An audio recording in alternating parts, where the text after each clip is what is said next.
Keunggulan. Model berbasis langganan menawarkan sejumlah keuntungan bagi perusahaan dan pelanggan. Bagi perusahaan, model ini menciptakan arus pendapatan yang stabil dan berkelanjutan, memungkinkan mereka untuk merencanakan dan mengelola keuangan dengan lebih baik lagi.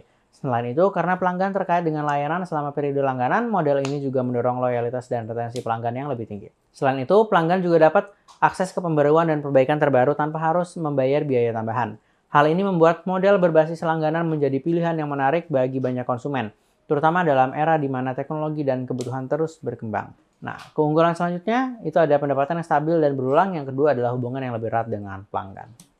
Nah, tantangannya, model ini juga memiliki tantangan. Perusahaan harus terus menawarkan nilai yang konsisten kepada pelanggan agar mereka tetap berlangganan.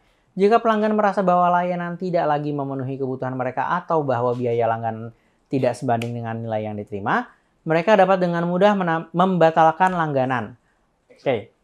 Tantangannya, model ini memiliki beberapa tantangan. Jadi, perusahaan harus terus menawarkan nilai yang konsisten kepada pelanggan agar mereka tetap berlangganan. Jika pelanggan merasa bahwa layanan tidak lagi memenuhi kebutuhan mereka atau bahwa biaya langganan yang naik tidak sebanding dengan nilai yang diterima, mereka dapat dengan mudah membatalkan langganan. Oleh karena itu, perusahaan perlu berfokus pada inovasi berkelanjutan dan pemeliharaan hubungan pelanggan yang baik. Kelemahan.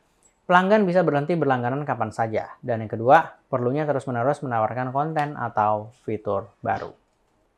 Selanjutnya adalah marketplace. Adalah platform digital yang berfungsi sebagai perantara antara penjual dan pembeli, memungkinkan terjadi transaksi di antara mereka tanpa batasan geografis. Marketplace bisa berbentuk situs web atau aplikasi di mana penjual dapat menawarkan produk atau layanan mereka, sementara pembeli dapat mencari dan membeli barang atau jasa yang mereka butuhkan. Nah, contohnya ada eBay. Diluncurkan pada tahun 1995, memungkinkan penjual untuk menawarkan barang-barang mereka melalui sistem lelang dengan harga tetap. Pembeli dapat menawarkan barang yang diinginkan atau membelinya langsung jika penjual menetapkan opsi pembelian langsung. Keunikan eBay terletak pada model lelangnya, yang memungkinkan pembeli untuk bersaing dalam penawaran, sering kali menghasilkan harga yang lebih tinggi untuk penjual. Airbnb adalah platform marketplace yang berfokus pada penyewaan akomodasi jangka pendek.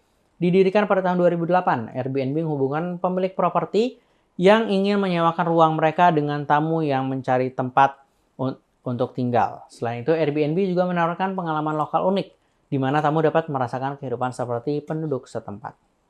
Selanjutnya ada Uber yang diluncurkan pada tahun 2010, mengubah cara orang memesan transportasi dengan memperkenalkan model ride sharing, di mana pengguna dapat memesan perjalanan melalui aplikasi, memilih jenis kendaraan, dan membayar secara langsung melalui platform. Keunggulan Uber terletak pada kenyamanan di mana penumpang dapat memesan perjalanan kapan saja dan di mana saja, serta sistem penilaian yang memastikan kualitas layanan tetap terjaga.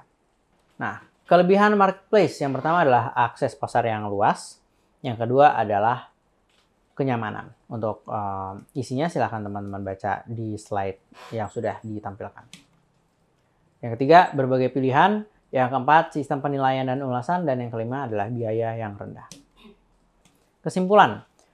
Berdasarkan materi yang diberikan, dapat disimpulkan beberapa jenis model bisnis digital sebagai berikut. Yang pertama, model berbasis pelanggan. Seperti customer centric model, itu ada e-commerce, langganan, dan juga marketplace.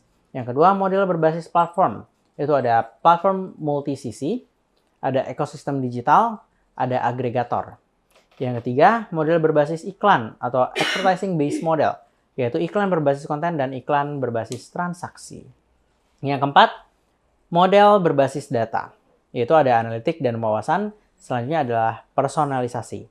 Pemilihan model bisnis digital yang tepat akan sangat bergantung pada jenis bisnis, target pasar, dan tujuan strategi perusahaan. Perusahaan harus mengevaluasi keunggulan kompetitif dan keunikan yang ditawarkan oleh masing-masing model bisnis digital untuk menemukan yang paling sesuai dengan kebutuhan bisnisnya.